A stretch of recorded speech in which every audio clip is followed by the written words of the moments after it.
বাচ্চার গাটাকে একটু গরম গরম লাগছে, থার্মোমিটার দিয়ে দেখলেন 100 ডিগ্রির আশেপাশে টেম্পারেচার, স্বাভাবিকভাবে আপনার কপালে ভাঁজ পড়ল। জেনারেলি বাচ্চাদের জ্বর হলে আমাদের খুব চিন্তা হয় এটা কি কোনো বিপদ সংকেত নাকি স্বাভাবিকভাবেই ঠিক হয়ে যাবে, স্বাভাবিক কোনো প্রক্রিয়া। কিন্তু WHO, IAP, AAPর মতন সংস্থাগুলি এ সম্পর্কে কি বলে, কখন বিপদ সংকেত আর কখন বাড়িতে বসে কিভাবে ম্যানেজ করা যায়, এটা আমাদেরকে একটু জানতে হবে। তাহলে কোনটা বিপদ আর কোনটা বিপদ নয় আমরা বুঝতে পারবো। আজকে সেই জন্য আমাদের ভিডিওতে আলোচনার বিষয় বাচ্চাদের জ্বর হলে কিভাবে ম্যানেজ করা যায় আর কখন ডাক্তারের কাছে যেতে হবে।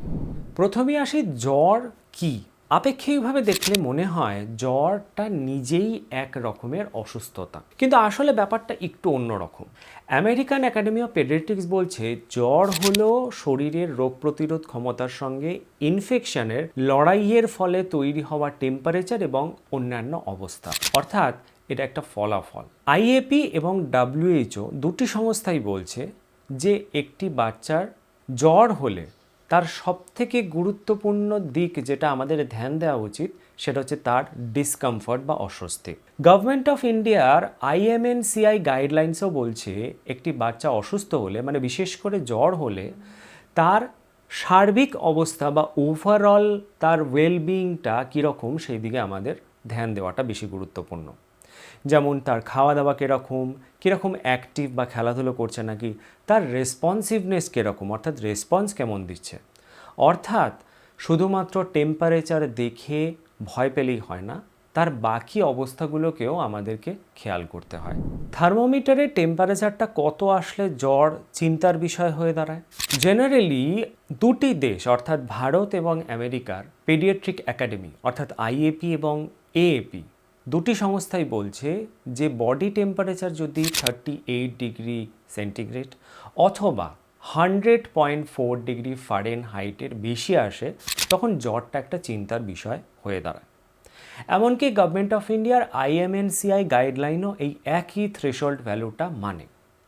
কিন্তু 3 মাস বা তার আগে বা তার কম বয়সী বাচ্চাদের ক্ষেত্রে যদি এই 100.4 ডিগ্রি ফারেনহাইটও পৌঁছে যায়, মানে 38 বা 38 ডিগ্রি সেন্টিগ্রেড, তাহলেও কিন্তু চিন্তার বিষয়।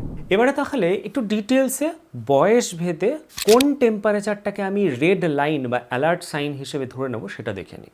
যেরকমটা বললাম 0 to 3 months অর্থাৎ বাচ্চা সদ্যজাত, সেখান থেকে 3 মাসের মধ্যে যদি 38 ডিগ্রি সেন্টিগ্রেড বা 100.4 ডিগ্রি ফারেনহাইট চলে আসে তাহলে আর দেরি করবেন না, ডক্টর দেখিয়ে নেবেন ইমিডিয়েটলি।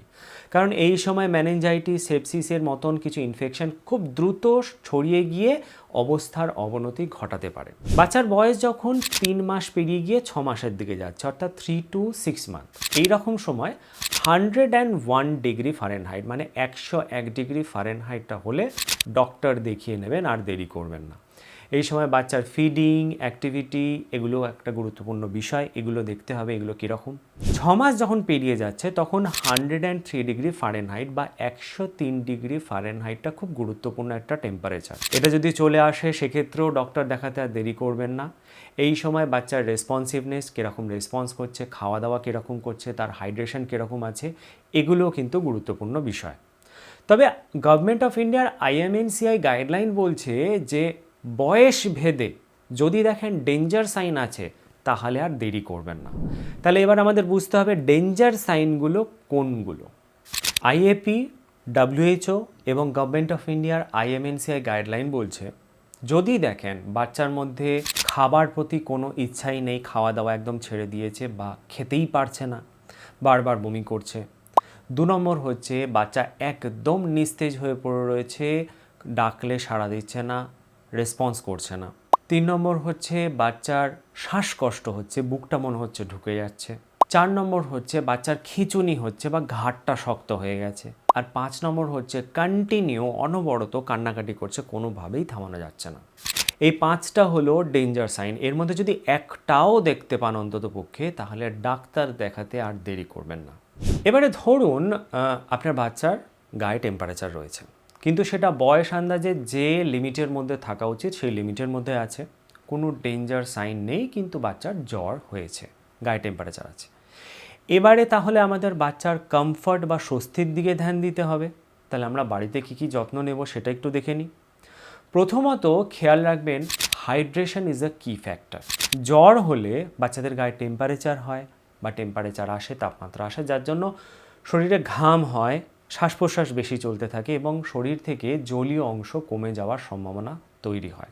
ছোট বাচ্চাদের ক্ষেত্রে ব্রেস্ট ফিডিং কখনোই বন্ধ করবেন না এবং একটু বড় বাচ্চা যাদের ক্ষেত্রে এক্সটার্নাল ফুড চালু হয়েছে, জল আলাদা করে দেওয়া চালু হয়েছে, তাদের ক্ষেত্রে আলাদা করে জলীয় বা পানীয় লিকুইড দেওয়া শুরু করুন যাতে ডিহাইড্রেশন না হয়।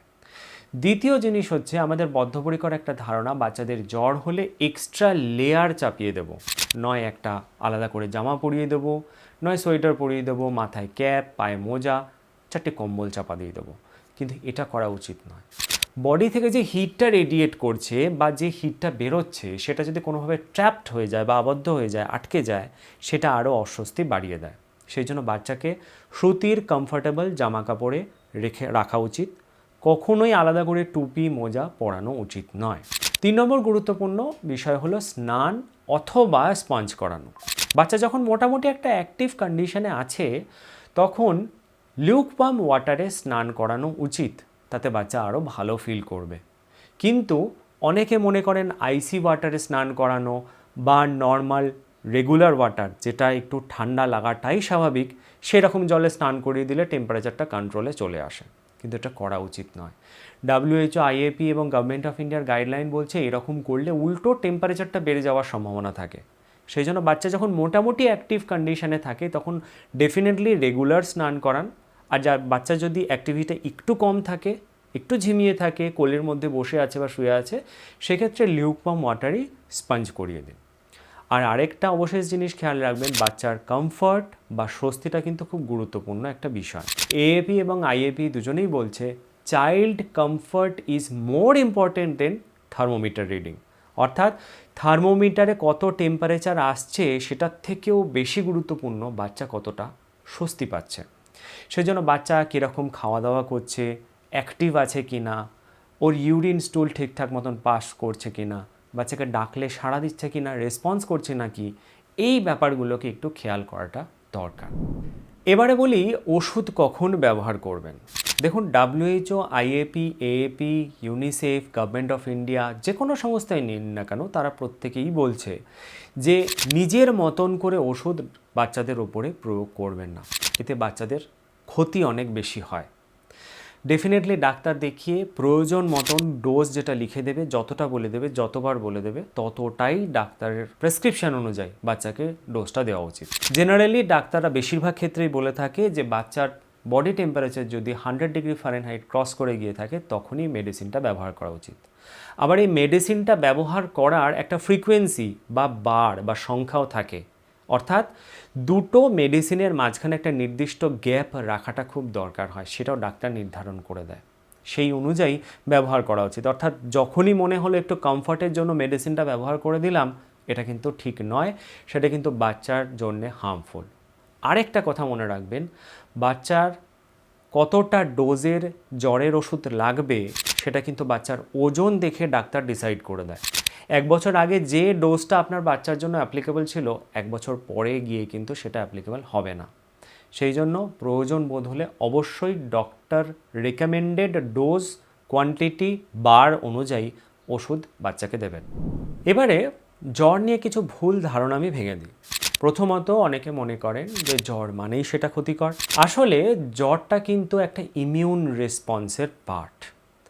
IAP, AAPর মতন সংস্থারা বলছে শরীরে ইনফেকশন প্রবেশ করলে আমাদের ইমিউনিটি সিস্টেমের সঙ্গে সেই ইনফেকশন একটা লড়াই হয়, যার ফলে এই জ্বরটা হয়। অর্থাৎ এটা একটা ইমিউন রেসপন্স, প্রতিরোধ ক্ষমতার একটা রেসপন্স। ঠিক এই একই কারণে ভ্যাকসিন দিলে, বাচ্চাদের ভ্যাকসিন দিলে জ্বর হয়। 2 নম্বর, মনে করা হয় যে জ্বর যদি বেশি থাকে, জ্বর যদি না কমতে থাকে, তাহলে সেটা ব্রেন ড্যামেজ করতে পারে। কিন্তু নর্মাল ভাইরাল ফিভারের মতন যে জ্বরগুলো, সেগুলো কিন্তু ব্রেন ড্যামেজ করে না। হ্যাঁ, একটা আন্ডারলাইং রিজন বা অন্তর্নিহিত কোনো কারণ আছে, অন্যান্য কোনো অসুস্থতা, সেখান থেকে জ্বর এবং কিছু রেড ফ্ল্যাগস দেখা যাচ্ছে বা টেম্পারেচারটা অনেকটা উপরে উঠে গেছে, সেক্ষেত্রে ক্ষতি হতে পারে। যার জন্য বয়স অনুযায়ী টেম্পারেচারটা দেখে বা রেড ফ্ল্যাগসগুলো দেখে বাচ্চাকে অবজার্ভ করে ইমিডিয়েটলি ডক্টর দেখানোর দরকার হয়। আর 3 নম্বর, অনেকে মনে করে যে বারবার জ্বরের ওষুধ দিলে জ্বরের অসুস্থতাটা ঠিক হয়ে যাবে, কিন্তু আইএপি, এএপি, গভর্নমেন্ট অফ ইন্ডিয়ার আইএমএনসিআই গাইডলাইন্স বলছে যে ওভার মেডিকেশন কিন্তু বাচ্চাদের ক্ষতি করে। সেজন্য যখন মনে হলো বাচ্চাকে জ্বরের ওষুধ দিয়ে দেবো, বাচ্চা ঠিক হয়ে যাবে, এটা কিন্তু ভুল ধারণা।